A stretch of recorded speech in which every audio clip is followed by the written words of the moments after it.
Welcome to the PrePost Film Review. I'm Matt Stevenson. And I'm John Asquith.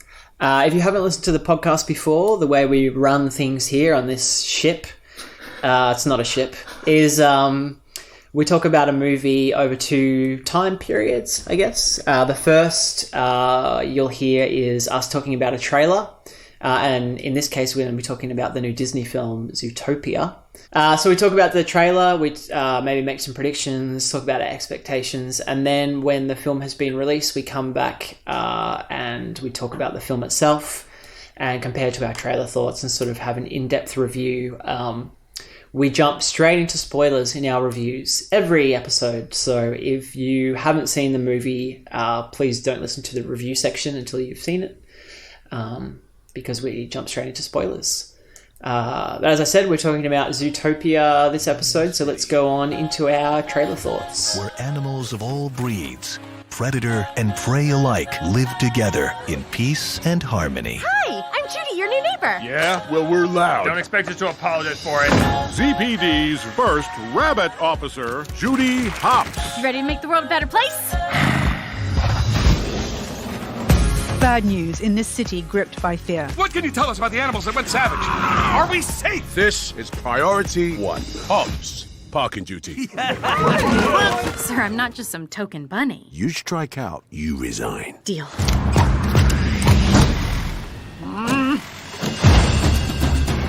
Hello? I'm here to ask you some questions about a case. Then they should have gotten a real cop to solve it. You are under arrest. For what? Hurting a few wings? You are a key witness. No, he is. Hey, I need you to run a plate. All right, I know a guy. You need something done, he's on it. They're all slots?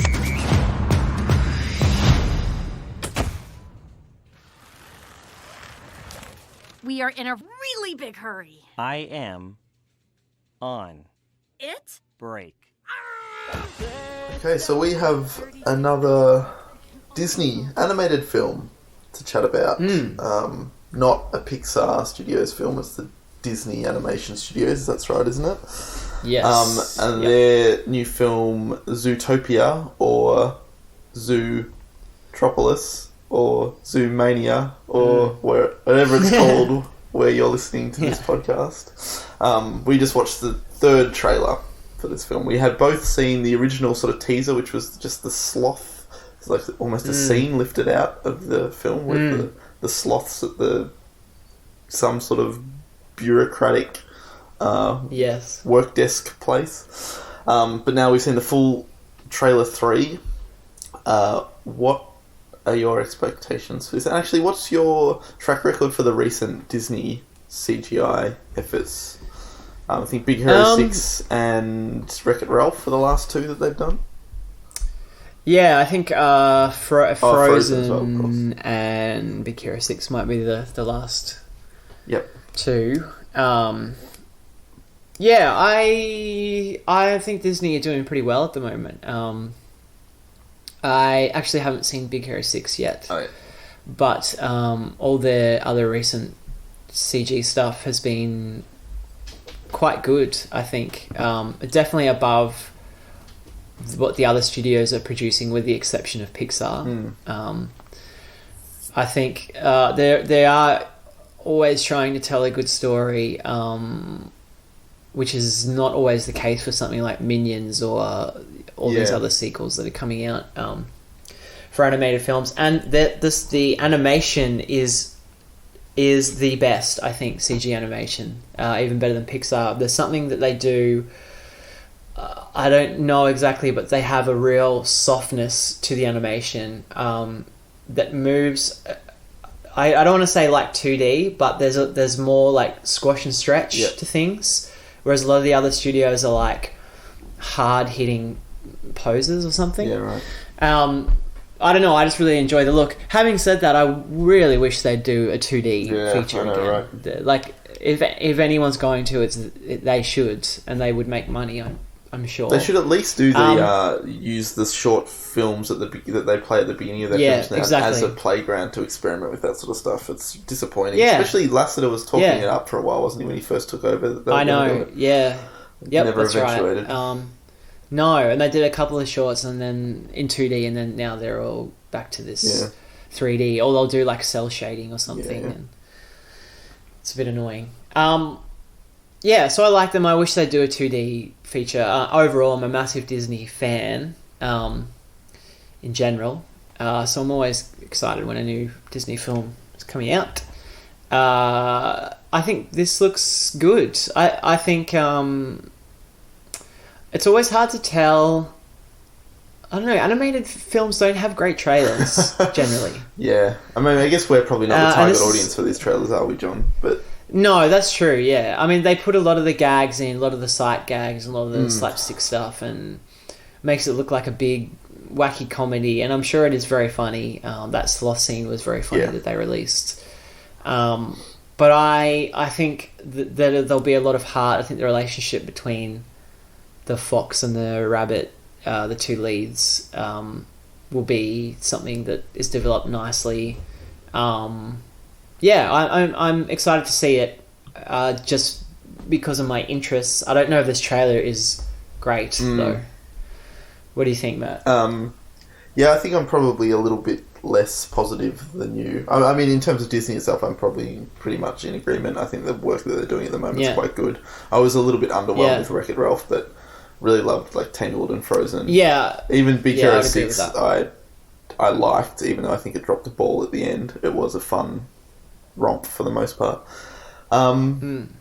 Yeah, I don't know. I really enjoyed the Sloth trailer. This trailer was much less impressive for me. Like you said, I guess it's very conventional animated trailer with at least two, I think, sort of pop songs, which, as we heard in our discussion about The Good Dinosaur, it rubs me up the wrong way most of the time in trailers. I really didn't like that. And I think it's also, there's something with the world in this film that doesn't 100% work for me. Like, I get it, and it's a fun idea of having all the people be animals, but like the logistics of that are just impossible. Like, there's a gag in that trailer where the sort of train pulls up or whatever, and there's all the 3 door sizes or whatever. It's like the mice come out down the bottom, and then, like, I mean, it's funny to look at, but if you think about it more than like a second, you're like, hey, well, how does any of that work? Or like the little mouse that's trying to get into his car that's parked like right against the curb, and it blows away or whatever, and he drops his little box of donuts. Like, who made those tiny donuts? Like, the fucking elephant's not going to be eating those donuts. I don't know, like you know what I mean? It's nitpicky, but it's just little things like that mean the world couldn't function. And I had a sort of similar problem with Monsters Inc. actually. But I think Monsters Inc. is a good example of, like, that is so wacky and crazy and obviously set in, like, a magical other world that you can kind of get away with it. Whereas this seems to be going, like, a very sort of realistic-y, air quote, you know, like, what if animals were humans and this was the city that they lived in, kind of thing. Anyway. Yeah. I mean, having said that, that's not going to kill the film for me. I do agree with you. I think the character stuff's going to be strong, and I actually really like the look of kind of like the social commentary that it's got going for it. Like, the rabbit character is clearly representative of like a minority group, whether it's like racial or gender. It's about like being excluded and how and trying to promote inclusiveness and how they can work. Different people can work with everyone else, and I don't know, I think it looks like it's got a really good message to it, so I'm kind of latching on that. That's my hope, that this will be a good film, because this trailer didn't sell it for me. I think it was a little bit too gaggy too. Like, there was a gag at the end that was clearly a Godfather reference that didn't, like, I didn't laugh at all. That felt like a I don't like that sort of stuff. DreamWorks gag. Yeah. So that didn't, that made me sort of a little worried that it's a bit heavy-handed on that kind of humour, but I don't know, hopefully it's less of that. I think that's a legitimate worry. I mean, I don't know whether it is going to be like this or not, but from the Sloth trailer in particular, or maybe some like screenshots or something I saw, I got the impression that it was like a bit of a noir kind of detective. I mean, this trailer doesn't make it look like that at all, but No. For some reason, I got the impression that it might be like that. And if that is the case, that is exciting to me. Like, I like the idea of an animated noir. That could be really cool. Yeah. Yeah, a bit like Who Framed Roger Rabbit, though I don't think it'll be that dark. But, those two worlds meld quite well, I think. Yeah, that would be great. Anyway, so cautiously optimistic, we'd say. Yeah, I think it will be good. It's just how good, I don't know, but I don't think it'll be bad. Yeah, it's not about how badly you want something; it's about what you are capable of. I am a real cop. Never let them see that they get to you, you bunnies. So emotional. No! Do not let go! I'm gonna let go! What? We may be evolved, but deep down, we are still animals. Quit it! You're gonna start a howl! No! You are naked. For sure, we're a naturalist club. All the way down. Try everything. Life's a little bit messy. Try everything. We all make mistakes. No matter what type of animal you are, change starts with you. We gotta go. Whose car is it? The most feared crime boss, Mr. Big. Is that Mr. Big? Stop talking. Awesome. Daddy! What did we say? No icing anyone at my wedding! I have to, baby. Daddy has to. Okay, so we've seen Zootopia Tropolis, or whatever, wherever you are, whatever it's called. Zoomania or whatever it was in Zoomania. Yeah. Yep. Weird. Zoo movie, probably somewhere. It's just called Zoo Movie. It's a furry creature zoo movie. It's not even really a joke. Not funny.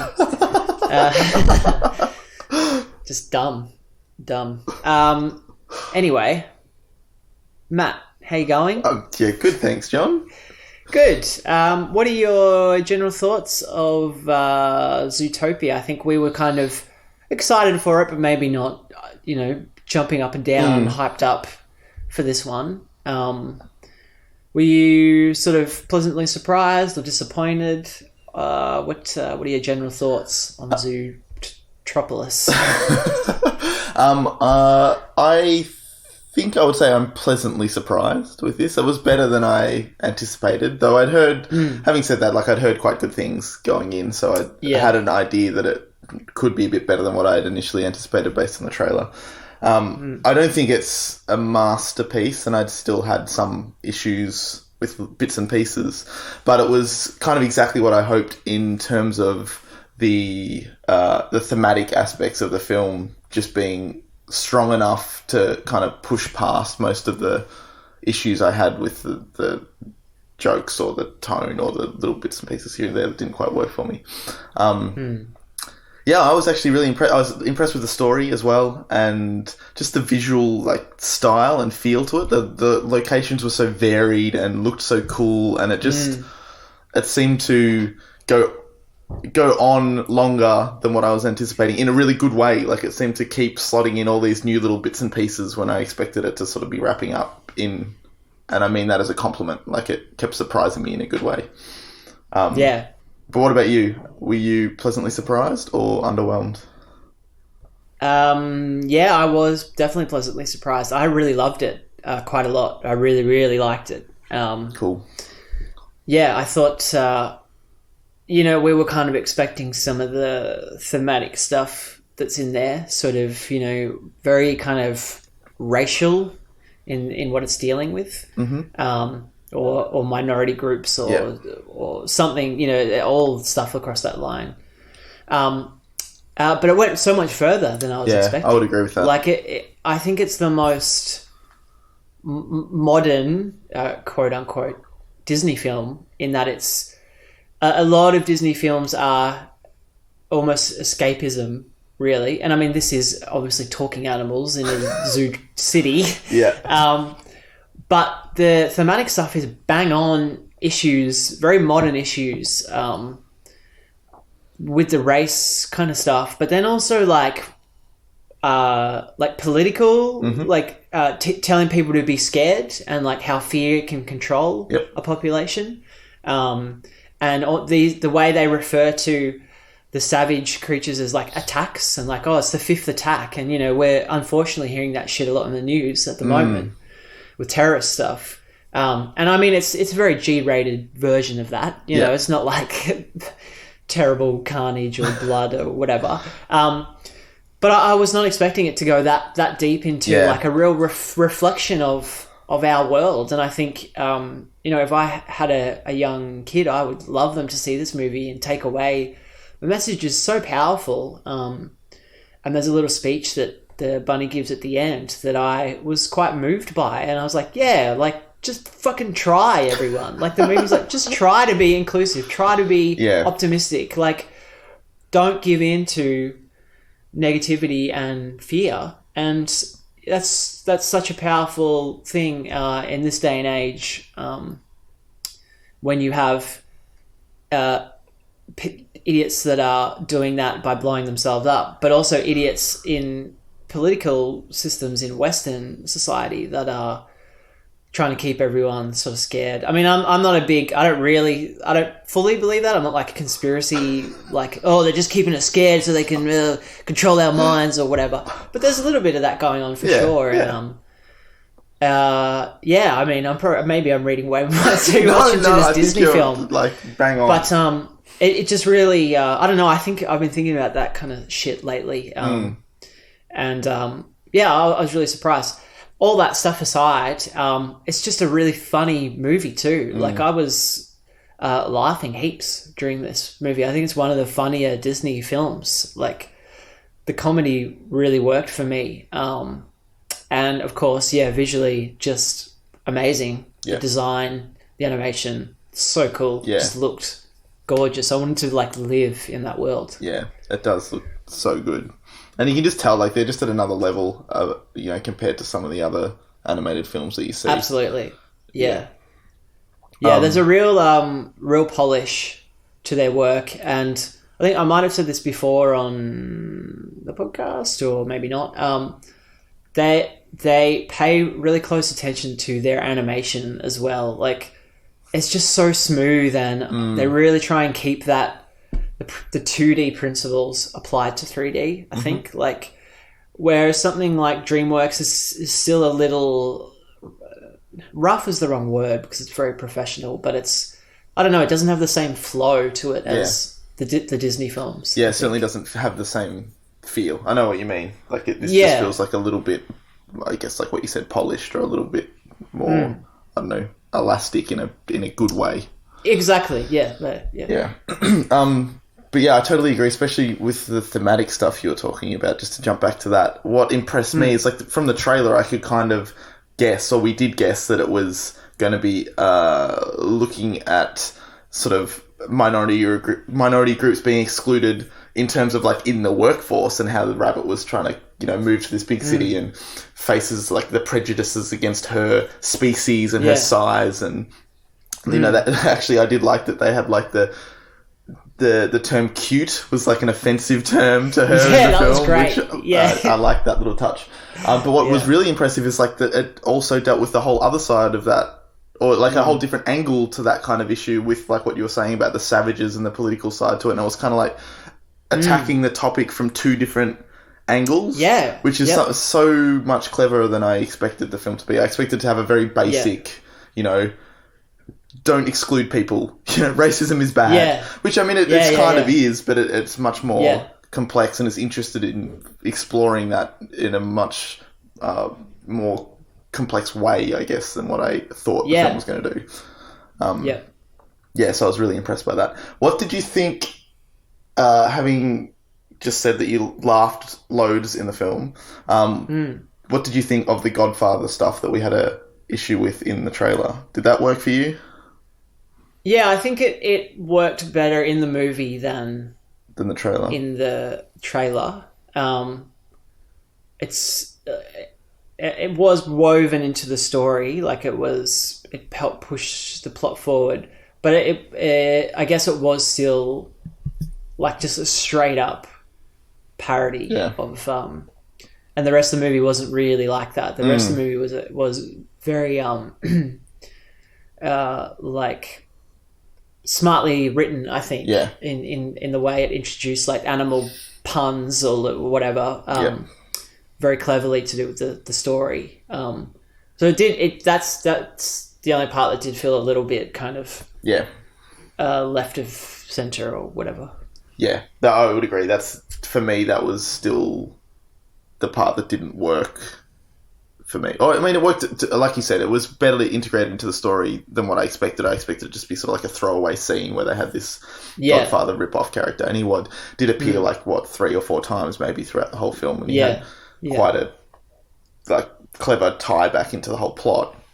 But I still do think that it just felt a bit lazy. Like, they're usually better than that at coming up with cleverer characters or cleverer ways to, have a creative mafia boss instead of just going, oh, look, it's a tiny version of Marlon Brando, Yeah, I agree. I think, the basic idea is they had a good idea of, oh, you think it's going to be a big scary polar bear and it's this little mouse or rat or whatever it was. Yeah.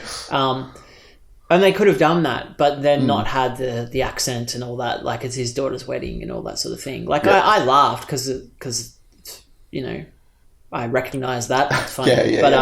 It definitely sort of didn't fit as well as the rest of the comedy. Yeah. Speaking of which, I guess they purposely did this where they released the sloth scene. Yeah, as the trailer. Before the movie came out. Yeah, as the trailer. Yeah, the first trailer, I think. And that is by far the funniest scene in the movie. I was a bit disappointed that you'd seen it before, I think, because I agree that was the funniest bit. But it still was good seeing it again. Yeah. It's just so well timed. Yeah. I love that. It's really well made, that scene. So I guess the only other issues I had with it, the biggest issue I had was probably what I was a little bit afraid of with the trailer is just the pop songiness to some of the moments. Like when she first enters Zootopia, she puts her little headphones in and they play a very overbearing Shakira song or whatever the fuck it was. And that to me felt like DreamWorks or something. Like they seem to do those big pop songs instead of having a score or something a little bit more subtle. So I didn't really like that, but it got worse. I kind of just wish they completely took out, because that singer character kind of crops up all the way through for kind of no reason apart from that there's a gag about the iPhone app that puts their face on the fucking dancer. And then the whole closing scene is just a concert where we watch the entirety of a fucking Shakira song. I don't know. I just really didn't like that.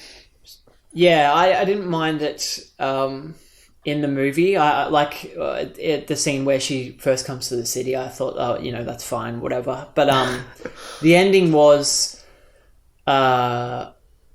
strange, that it was a dancing. I never really like in animation where it's everyone dances at the end, exactly. Because the movie was smarter than that. Yes, and then, exactly. But I'm wondering if that's maybe the compromise for them was. You can put all this complex racial issues in there, but you have to have a dance scene at the end. You've got to have this pop song throughout that we can market, and it's got to end on that. Maybe. But then in between, you get to put all this good stuff in there. Yeah, that's me making an excuse for them. Yeah, I just feel that I agree with you. The train thing is the least egregious example of the use of that song. Even though I would have preferred a nice score over that moment, fine, put a pop song in. But yeah, like you said, just ending on a dance scene like that really smells of Minions or something. Do you know what I mean? I feel or Madagascar 3 or some shit where all the lemurs dance or something at the end.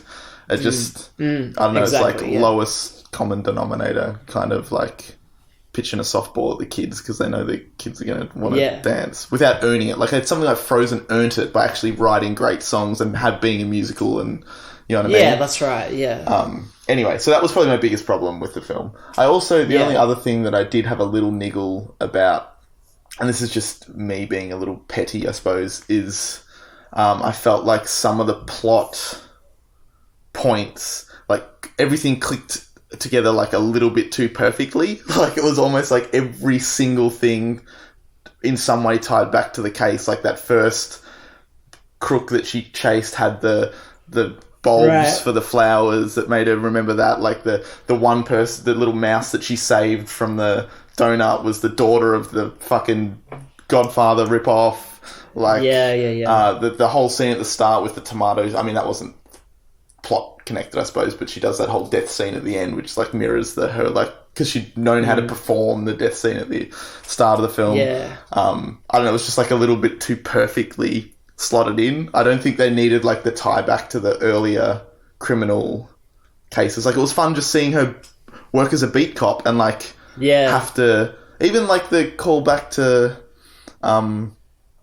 him having I guess the icy pole was fine. But there was like, I don't know, anyway. There was just like a couple of little things that it all felt a little bit too convenient by the end. But I mean, having said that, the flip side of that is I was actually really impressed by most of the plot. Like it was much more twisty and turny than what I expected it to be. And like the plot revelations just sort of kept coming and coming and coming. And it was like, I was really on board with that, like on that ride. Yeah, absolutely. Yeah, I agree. I was pleasantly surprised by that it was an interesting plot. Yeah. You know, it wasn't just an excuse for jokes. Like, you kind of wanted to find out what was going on. And they sneak into that warehouse where all the savage animals are, and it's like, ooh, what's going on here? What the hell? Why is the mayor here? And, and the fact that they got that wrong, and then there's, you know, the nice little twist of, like, the little sheep assistant is, like, the actual mastermind. And it was good. Yeah, it was really nicely plotted, I think, and genuinely interesting. Yeah, I agree. 'Cause that's something that I didn't expect. Like like you said, I guess it felt like actually quite a good detective film. You know, cop film. Did you pick that the sheep was behind it all? Little sheepy?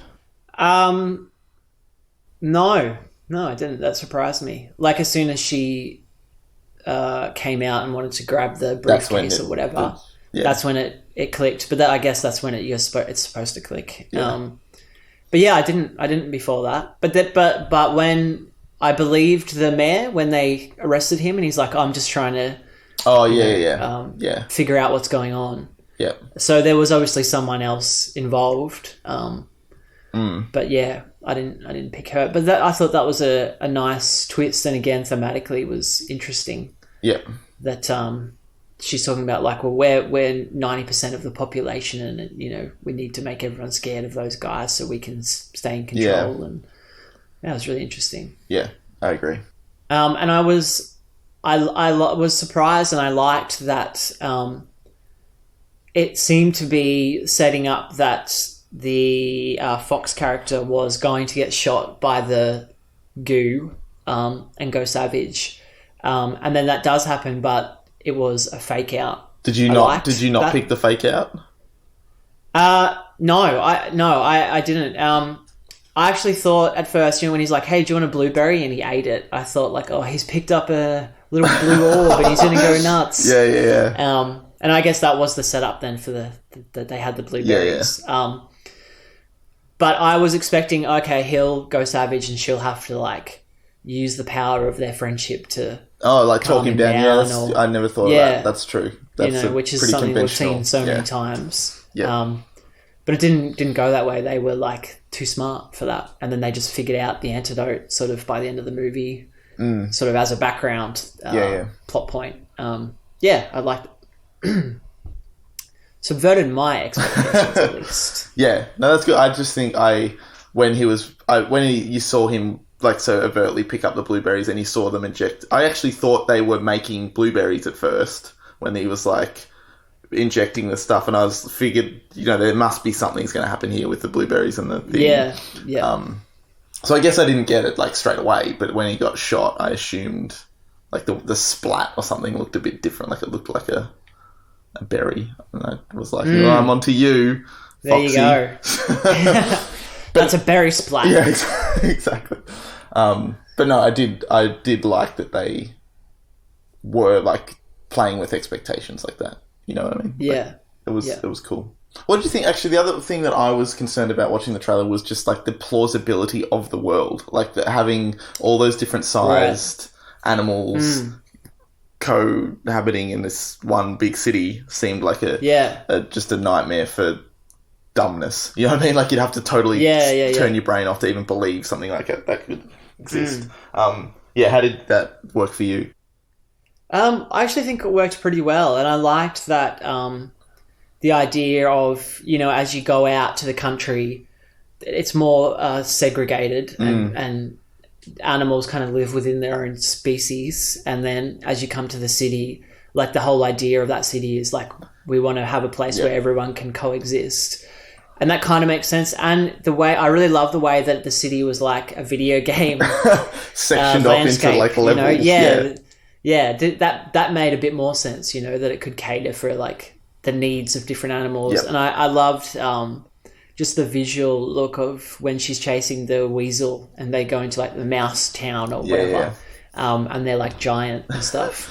That was really cool. I like that. Yeah, I would agree, actually. Like, when they were first explaining it, or when she was doing a police training or whatever, and they were talking about how the different areas of the city, like there's an ice area and a fucking desert area, and I was just like, get fucked. Like, how can this one city have all that kind of stuff happening? It's so dumb. But then when you finally see it and it's revealed that it's like manufactured, and that's the whole point, is so that people could... I thought that was actually really clever. And I totally agree. Like, there were moments where the world, if you thought about it too hard, it didn't make sense. Like, it was silly, but of course, like, the theme and the story was strong enough to just push me past that. Like, you weren't dwelling on it at any time. But more importantly, I think, is that it, like, the whole thesis of the film hinges on the fact that there's so many different species coexisting in the cities. Like, it's there's a point to it for the whole story to actually have any weight to it. So that's right, I'm more than happy to like put a little dumb quibbles aside when you're making a great point like that. That's right. Yeah, that's a very good point, in that it serves the story and it's all there for that reason, as opposed to Cars, which is just cause they wanted to set it in with cars. And Monsters Inc. or whatever, which is just there for jokes, really. It's just for a gag. It's not for any not there in any meaningful way.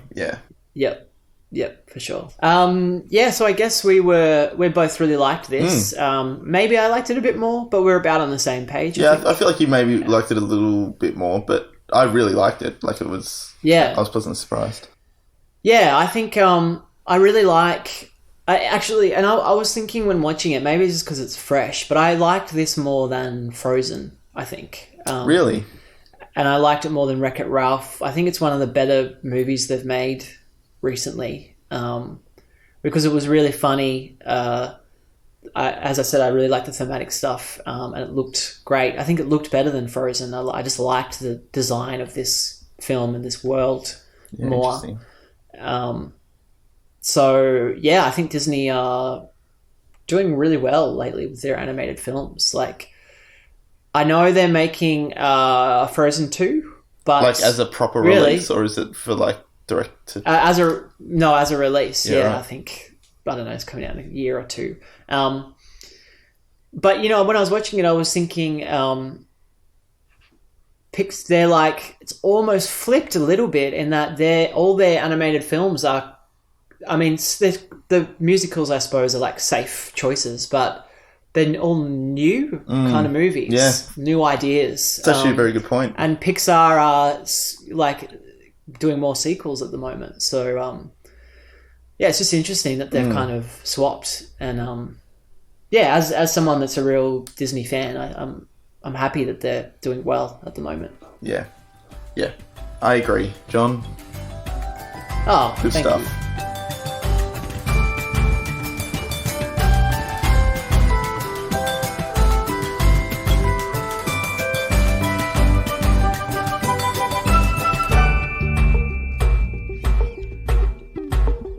Thanks for listening to the PrePost film review. We'd love to hear what you guys thought of Zootopia. Let us know if you liked it better than Frozen.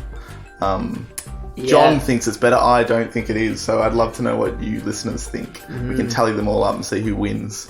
That's right. And we reply to all our emails, so if you'd like to send us your thoughts, you can do so at prepostfilmreview@gmail.com. I nearly forgot the email address then. That's right, you can do that. And you can also like us on Facebook if you want to. That would be great. And we're on Twitter at PrePostFR. So you can stay in touch with us there and find out when the episodes are going up and tweet some film news, and you can have a little chat to us if you want to, just see what we're up to. We're also obviously on iTunes and all the big podcasting servers, and we'd really appreciate it if you would subscribe to us on one of those services. That really helps create awareness of the show and help us get new listeners. And leave a review if you want, good or bad. We just want attention, so that would be very nice. The other way you can keep in contact with us is through Letterboxd. That's a cool little site that lets you log the films that you watch and leave reviews, and they have a great community over there of film buffs and film lovers, so you can pop on over there and create an account. The links for both John and myself's pages are in the show notes, so you can check out what we've been watching outside of the show. And you can tune in next episode, in which we're going to be talking about another Disney film, this time a live-action version of The Jungle Book. It should just be called the Disney Podcast from now on. It should be. Maybe let's change it to that. Pre-post Disney review.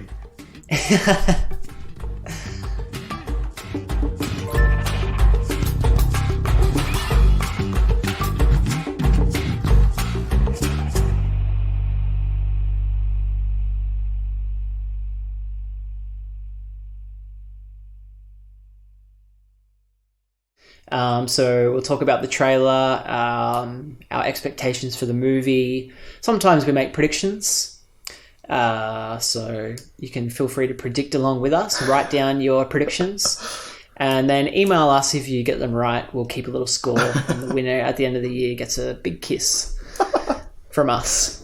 That's cut that out.